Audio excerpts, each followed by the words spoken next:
en ce 5e jour de la neuvaine à Sainte Rita, sur le thème de la prière. Il était normal qu'en ce samedi, le thème de la prière soit la prière à Marie. On le voit dans l'Évangile, c'est le disciple que Jésus aimait, nous dit l'apôtre. On le voit à la finale que c'est Saint Jean. C'est Saint Jean qui a posé sa tête sur le côté de Jésus. C'est Saint Jean qui sera au pied de la croix et qui restera fidèle, qui demeurera jusqu'au bout dans l'amour de Dieu. Mais il y a une autre personne au pied de la croix, une autre personne qui restera fidèle et qui, elle, ne doutera pas un instant, c'est la Vierge Marie. Autant Saint Jean, il lui faudra voir le tombeau de Jésus vide pour croire. Marie, elle a été le dépôt de la foi, elle est restée fidèle à ce qu'elle avait reçu, même si elle ne comprenait pas tout, mais méditait tout dans son cœur. Marie, elle est celle qui nous est mise en avant tous les samedis, journée particulièrement à la dévotion de Notre-Dame, mais aussi en ce mois de mai. En ce mois de mai, nous sommes invités à vénérer particulièrement la Vierge Marie. Alors, aujourd'hui, on aimerait vous parler bien sûr du chapelet. On va le prier d'ailleurs après la messe, comme tous les samedis, mais de pouvoir en parler un petit peu. Notre-Dame l'a demandé chaque fois qu'elle est venue. Quand elle est venue à Lourdes, vous avez la statue ici, Marie vient toujours avec un chapelet. Et elle l'a demandé particulièrement à Fatima. Elle s'appelle Notre-Dame du Rosaire. À chaque fois, Marie donne son nom et la dénomination nous est donnée particulièrement à Fatima, puisqu'elle veut se nommer Notre-Dame du Rosaire. Vous connaissez peut-être la différence entre un rosaire et un chapelet? Parfois, on dit couramment « je vais prier mon rosaire ». Je vous souhaite du courage, parce que le rosaire, c'est plusieurs chapelets. En fait, le chapelet, c'est un chapelet, c'est un tour. Mais si vous faites le rosaire, vous en faites aujourd'hui 4. Avant, c'était 3. Jean-Paul II en a rajouté 1. Rosaire, c'est bien sûr les 3, où on va méditer toute la vie de Jésus. Et le chapelet, c'est selon que chaque jour, on en a proposé un à l'Église qui colle beaucoup plus avec le thème. Par exemple, le samedi, c'est la dévotion plus à Marie, alors on va prier plutôt les mystères joyeux, parce que tous les mystères joyeux font mention de Notre-Dame. Oui, on est avec Marie, bien sûr, mais on tient aussi la main de Jésus. Alors, Notre-Dame de Fatima s'appelle Notre-Dame du Rosaire. Et elle va dire 3 choses qui sont intéressantes en ce début de méditation sur la prière du chapelet ou du rosaire. C'est qu'elle va demander de se convertir pour que la Deuxième Guerre mondiale n'arrive pas. Sinon, une guerre pire que la première allait arriver. La première étape dans la vie spirituelle, pour éviter les soucis, c'est la conversion. Si jamais on est pécheur, et ça arrive de manière récurrente que le monde ne vive pas les commandements de Dieu, Marie vient demander la prière du chapelet. Et à Fatima, elle va le demander pour la fin de cette première guerre. Et au moment où elle vient, on pensait que c'était une guerre qui allait durer 100 ans, historiquement. Et quelque temps, par la prière des enfants, en obéissant, oui, la guerre va s'arrêter. Marie va l'annoncer en fin de 1917 que Dieu a déjà donné la fin de cette guerre, et cette guerre va devenir une guerre de mouvement, et en quelques mois, c'est terminé. Les Allemands savent déjà qu'ils ont perdu à ce moment. Marie dit à Fatima, la prière, le chapelet, c'est le moyen le plus sûr pour arrêter cette guerre. Ce ne sont pas les armes. Parce qu'une fois que la chose est décidée, qu'elle est actée, c'est terminé. Oui, la paix. On peut avoir la paix dans le cœur, la paix dans nos familles, la paix dans le monde, mais il faut le demander aussi à Dieu. C'est un don de l'Esprit Saint, que nous puissions le demander. Et il y a une 3e étape. Si on a été pécheur, si dans le monde il n'y a plus rien qui va, si en plus on a été paresseux, qu'on n'a pas obéi au commandement de Notre-Dame, qu'on n'a pas pris la prière, Marie va demander la consécration à son cœur immaculé. Et là, c'est parce que le communisme va se répandre dans le monde et répandre ses erreurs. Et Marie, là, demande une dernière chose. Si vraiment on n'y arrive pas par nous-mêmes, de tout lui remettre dans son cœur. Prendre Marie, marcher avec elle, tout lui donner, se consacrer à elle, prier, se convertir, tout ça est un petit peu relié, mais forcément dans l'histoire, selon que l'on ait réussi ou pas, que l'on ait avancé ou pas, eh bien Marie va venir nous le réclamer. Comme premier signe, pour expliquer tout cela, je vous ai ramené mon sac à homélie, comme c'est traditionnel dans la neuvaine, et je vais vous montrer le premier signe.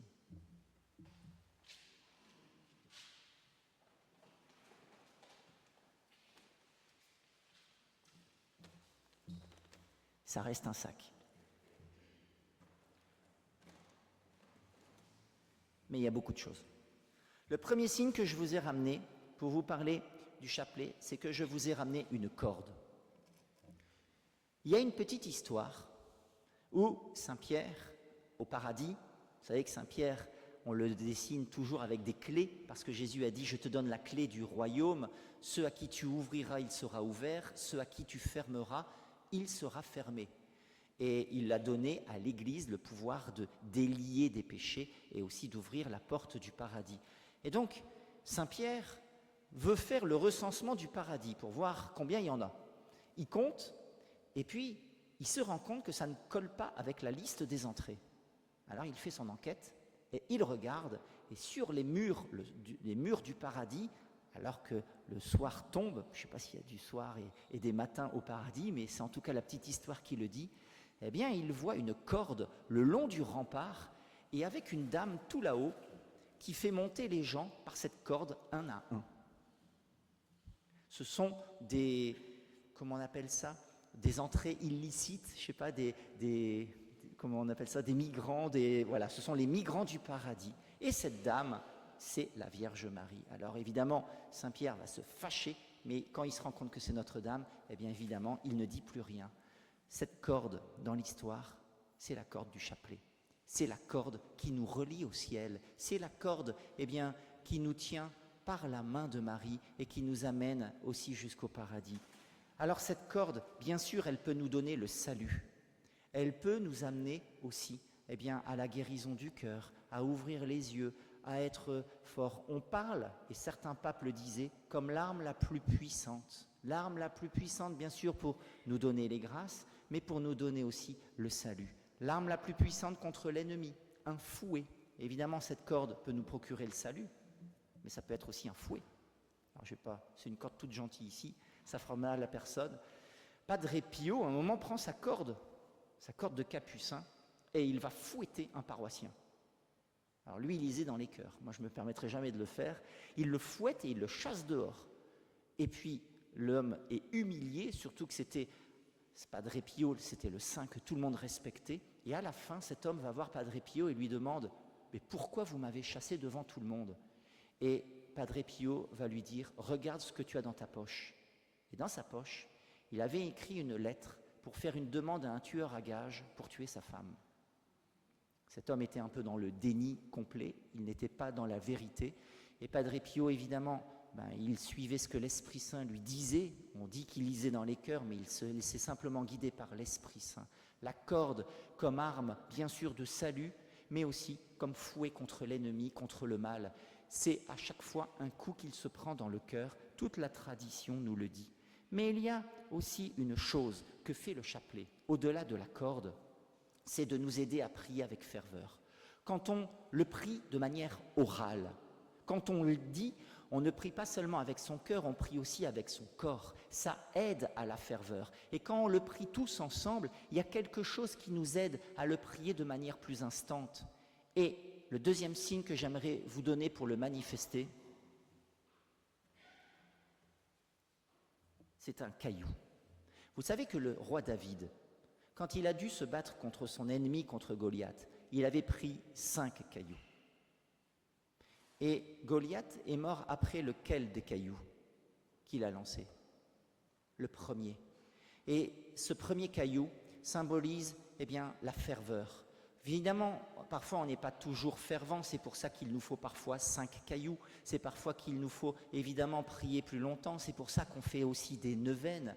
Mais si on le prie avec ferveur, le premier caillou suffit, le premier grain du chapelet suffit. La première pierre vient terrasser l'ennemi et surtout nous donner ce dont nous avons besoin. Jésus le dit, si tu crois du fond de ton cœur que ce que tu as demandé, tu l'as reçu, ton Père te le donnera pour toi. Juste une petite histoire encore avec la Vierge Marie, c'est Marcel Vann avec Jésus, il demandait « Est-ce que vous avez déjà manqué de quelque chose? Est-ce que tu as déjà souffert de la faim ?» Et Marcel Vann répond « Non, parce que Marie était prévoyante, mais aussi, quand elle avait besoin de quelque chose, elle se tournait vers son Père du ciel et elle disait « Je n'ai plus d'huile pour ton fils. » Et Jésus répond « Et après, elle n'y repensait plus. Elle l'avait réellement donné dans les mains du Père. Et la providence agissait par des personnes, les uns ou les autres, qui apportaient de l'huile, qui apportaient du pain, qui apportaient ce dont ils avaient besoin. La vie à Nazareth était simple, mais elle était aussi fervente. Marie n'avait pas besoin de faire tout un chapelet pour avoir confié son intention. Elle l'avait donné. Alors, on dit aussi que Marie priait le chapelet tout le temps. C'est ce qu'on dit à Medjugorje, 24 heures sur 24. Alors, elle ne disait pas, vous comprenez bien qu'elle ne disait pas « je me salue Marie » ou je te salue Marie », mais en fait, parce que Marie, quand elle priait, en fait, elle avait toujours Jésus devant les yeux. Qu'elle prie ou qu'elle fasse la cuisine, elle avait toujours la vie de Fils de Dieu devant les yeux.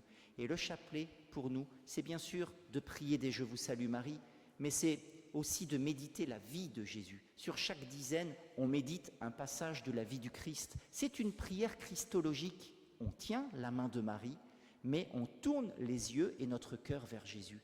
Et Marie, elle n'a pas eu un instant où elle a été coupée de Jésus. Et c'est en ce sens-là qu'elle priait le chapelet.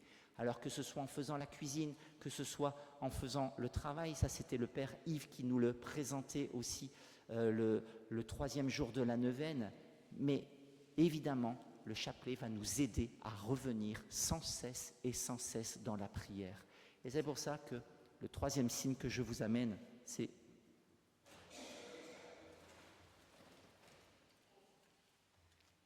celui-là, vous ne pouvez pas le louper, c'est le chapelet XXL. C'est un chapelet normal, mais il est un peu plus grand pour que vous puissiez le voir. Le protocole, en fait, vous le connaissez. Sur les boules qui sont regroupées tout ensemble, c'est des séries de 10, on prie le « Je vous salue Marie ». Et c'est une prière biblique. Le début, c'est ce que l'ange Gabriel dit à Marie « Je te salue Marie ». Alors, il dit « Je te salue, comblée de grâce, le Seigneur est avec toi ».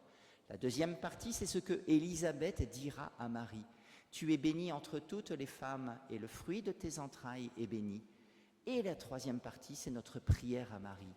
« Sainte Marie, Mère de Dieu, prie pour nous, pauvres pécheurs, maintenant et à l'heure de notre mort. » En fait, le chapelet, dans la prière du « Je vous salue Marie » est très biblique. Et à chaque fois que l'on le prie, c'est un coup de Bible, un coup de la parole de Dieu que l'ennemi se prend oui, c'est un coup, c'est un fouet. Il y a un pape qui le disait, c'est le fouet le plus puissant qui chasse aussi l'ennemi. Alors,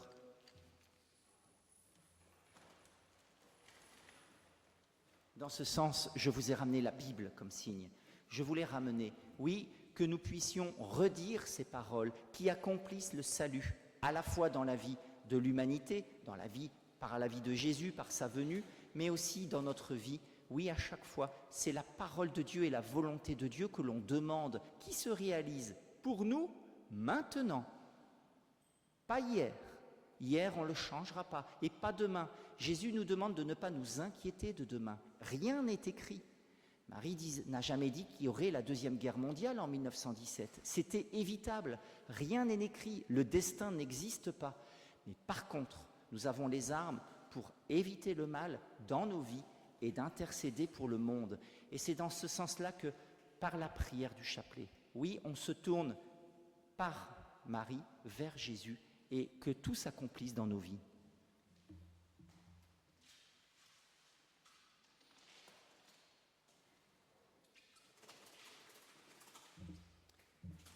Si vous ne connaissez pas bien le chapelet, si vous ne connaissez pas bien la description, nous avons des feuilles et on vous les distribuera après la messe pour prier le chapelet.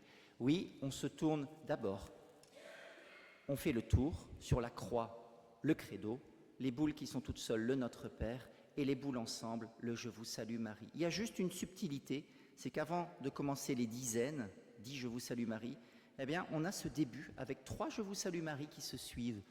Il y a 2 traditions pour la Trinité, le Père, le Fils et le Saint-Esprit.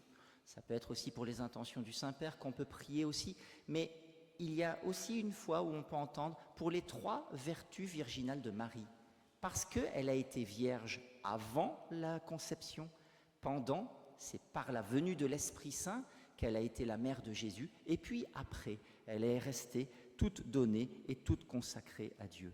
Alors, frères et sœurs, aujourd'hui, eh bien, nous méditons bien sûr avec Marie. On peut la prendre par la main pour se tourner vers Jésus. Jésus nous la donne comme mère.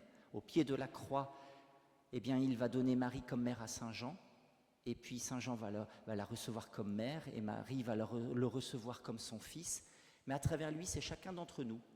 Si on veut suivre Jésus, on peut prendre Marie comme mère.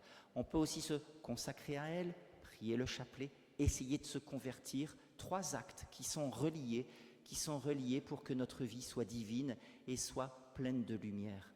Alors, pour ne pas vous laisser sur votre faim, eh bien, on va vous faire un cadeau.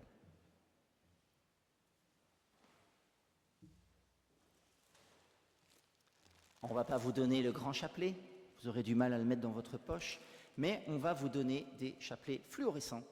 Et ceux-là, ils brillent la nuit, comme ça vous n'aurez pas peur. Si vous voulez vous endormir, eh bien, ça peut être aussi, prenez la main de Marie, prenez Jésus, mais on va surtout les bénir comme un signe de ce jour où on a aussi cette prière avec Notre-Dame.